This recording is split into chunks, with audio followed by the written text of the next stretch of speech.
In Europe today, a shadow is stirring, one that feels eerily familiar to those who know their history. Recent reports show a startling rise in acts of anti-Semitism and political extremism across the continent, with incidents reaching levels not seen in decades. This isn't just a collection of isolated events, it's a pattern, a troubling echo from a time many believed was confined to the pages of history books. This surge in hatred forces us to ask a difficult but necessary question. Have we forgotten the lessons of our past? The story of Amsterdam during World War II is not merely a tale of a bygone era. It is a stark and urgent reminder of what happens when intolerance is allowed to fester and grow unchecked, a warning that resonates with alarming clarity in our world today. This narrative is more than just a historical account, it is a mirror reflecting our own times. The streets of Amsterdam, once vibrant with a rich tapestry of cultures and beliefs, became a stage for one of history's darkest chapters. We see how a society, much like our own, can be systematically dismantled, its freedoms eroded, and its people turned against one another.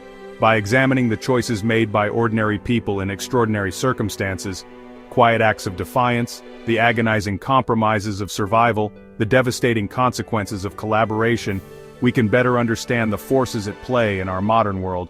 The stakes then were life and death, freedom and tyranny. The stakes now are no less critical, the very soul of our open democratic societies. The central question this story poses is not just what happened, but why it happened and how it could happen again. We will explore the lives of Amsterdam's citizens, a population suddenly thrust into a nightmare. We will meet Jewish families like the Franks, whose world shrank from a bustling city to a hidden attic. We will encounter Dutch citizens forced to choose between their conscience and their safety. We will also see the faces of the occupiers, the enforcers of an ideology of hate. Their stories collectively answer the crucial question, why should I care now? We should care because the ideologies that tore Amsterdam apart have not disappeared, they have simply mutated, finding new voices and new platforms in our digital age. Understanding Amsterdam's ordeal is not an act of looking back, but of looking forward with open eyes. The city's history serves as a powerful testament to the fragility of peace and the enduring need for vigilance. It teaches us that democracy is not a given. It is a constant struggle that requires active participation and moral courage from every citizen. The story of what happened in those narrow streets and along those quiet canals is a blueprint for recognizing the warning signs of extremism. It is a call to action, reminding us that the fight for tolerance, justice, and human dignity is a battle that every generation must wage anew, lest the echoes of the past become the terrifying reality of our future. In the spring of 1940, Amsterdam was a city bathed in a deceptive tranquility, a jewel of European culture seemingly insulated from the war clouds gathering across its borders. For centuries it had been a sanctuary for the persecuted, a place where different faiths and ideas could coexist in relative harmony. Its bustling port, world-class museums and lively neighborhoods painted a picture of a tolerant, prosperous society. The Netherlands had proudly maintained its neutrality during the First World War, and many of its citizens clung to the hope that history would repeat itself. They watched the aggression of Nazi Germany with a growing sense of unease, but the possibility of invasion still felt distant, an abstract threat that could not possibly breach their peaceful existence. The dawn of May 10, 1940, broke not with the familiar chime of church bells, but with the terrifying roar of aircraft engines tearing through the sky. Operation Fallgelb, the German invasion of Western Europe, was underway. In a flagrant violation of Dutch neutrality, waves of Luftwaffe bombers crossed the border, a coordinated assault designed to cripple the Netherlands' ability to defend itself. The Dutch army, though brave and determined, was woefully unprepared and outmatched. The turning point came not on a battlefield, but in the heart of a city. On May 14th, the Luftwaffe turned its attention to Rotterdam. The Rotterdam Blitz was an act of calculated terror designed to break the will of the Dutch people. Faced with explicit threats that other cities would be next, they confronted an impossible choice. With a heavy heart, Commander-in-Chief General Henry Winkelmann made the agonizing call. On May 15, 1940, the Dutch army officially surrendered. For the people of Amsterdam, the announcement came as a profound shock. All that was left was the terrifying certainty that the Germans were coming. In the tense, uncertain hours following the surrender, a strange and heavy silence descended upon Amsterdam. The arrival came on May 16th, not with the chaos of battle but with the chilling precision of a victory parade. Crowds watched in silence. The city was in shock, its people numbly observing the formal beginning of their subjugation. The sight of the swastika flag being raised over prominent buildings. The initial behavior of the German soldiers was, for the most part, formally correct. This calculated approach aimed to pacify the population. The Nazi leadership appointed Arthur Seyss-Inquart as the Reichskommissar for the occupied Netherlands. He arrived presenting an image of civility, assuring the Dutch people that Germany had no intention of oppressing them. This strategy, the velvet glove, was designed to lull the population into compliance. As the autumn of 1940 arrived, the velvet glove began to feel less like silk and more like iron. First came the press censorship. Rationing was introduced for food, clothing, and fuel, leading to long queues and the emergence of a thriving black market. In October 1940, the first major anti-Semitic law required all civil servants to fill out an Aryan attestation, a declaration of whether they were of Jewish descent. The dismissals followed swiftly. Jewish professors, civil servants, and musicians were expelled. The intellectual and cultural life of the city was being deliberately purged. The segregation became more overt. Signs declaring "Voor Joden verboden" began to appear. Anne Frank would later document in her diary how these restrictions stripped away the simple joys of childhood. Life became a list of things she was no longer allowed to do.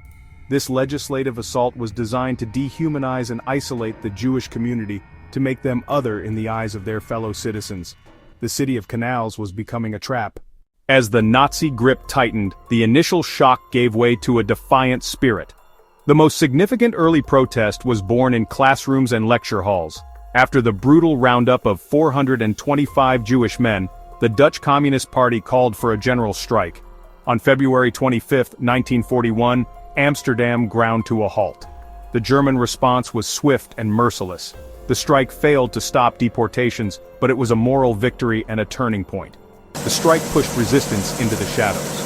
From the ashes, sophisticated resistance networks formed, producing and distributing illegal newspapers. While many chose defiance, others embraced the occupying power. The most overt collaborators were members of the National Socialistische Beweging. Many Dutch police faced an agonizing choice: follow orders to round up Jewish neighbors, or refuse and face imprisonment or worse. Some industrialists profited, prioritizing profit over patriotism. Collaborators created a toxic atmosphere of fear and suspicion that poisoned the city's social fabric. No one could be sure who to trust. For the vast majority, life became a grueling daily struggle for survival, defined by rationing and scarcity. As the threat of deportation became imminent, some Jewish families made the desperate choice to disappear. The most famous of these hiding places was at Prinsengracht 263, where the Frank family and 4 others moved into the secret annex. For 2 years, 8 people lived in a state of suspended animation, in constant fear of a stray noise giving them away. They were completely dependent on the courage and kindness of non-Jewish helpers who risked their own lives to provide food, water, and news. By the spring of 1942, the persecution entered a new phase. A decree required all Jews to wear a yellow Star of David. When not enough people reported for deportation, the Germans resorted to violent raids, dragging families from their beds. From Amsterdam, they were sent to Westerbork transit camp, and then loaded onto cattle cars, their destinations shrouded in euphemisms like labor service in the East. On August 4, 1944, following a tip from an unknown informant, the 8 people in hiding were discovered and arrested. Otto Frank would be the only one of the 8 to survive. The city's once thriving Jewish community had been decimated. In the final winter of the war, a German embargo plunged the city into a full-blown famine, the hunger winter. The daily reality became a desperate search for anything edible. The social fabric of the city tore apart under the strain. People made desperate journeys known as hunger treks. Many, weakened by hunger and cold, died along the way. On May 5, 1945, the German commander surrendered. The war was over. The celebration was ecstatic. But even this moment was tragically marred. On Dam Square, German soldiers opened fire on the crowd, a final, senseless act of violence. As the initial euphoria subsided, the city began to take stock of its profound losses. The joy of liberation was deeply tinged with sorrow. The aftermath was a time of reckoning. Collaborators were rounded up and shamed. The city that emerged from the shadow of the swastika was forever changed, its pre-war innocence shattered. The scars of the occupation were not hidden away, but were instead integrated into the very fabric of the city. The Anne Frank House became a classroom for humanity, teaching every new generation about the devastating consequences of anti-Semitism, racism, and extremism. The lessons from occupied Amsterdam are stark. They teach us that genocide does not begin with violence but with words, with the politics of us versus them. This history serves as a moral compass, helping us to recognize the warning signs of extremism in our own time. It is a call to vigilance, to empathy, and to action. Ultimately, the preservation of this memory is a sacred trust. It is our responsibility to carry these stories forward. The story of Amsterdam is a powerful testament to the resilience of the human spirit, but it is also a profound warning about its fragility. It reminds us that history is not something that happens to other people. It lives within us. And the choice to build a world of tolerance and justice or to allow it to crumble is ours to make, every single day.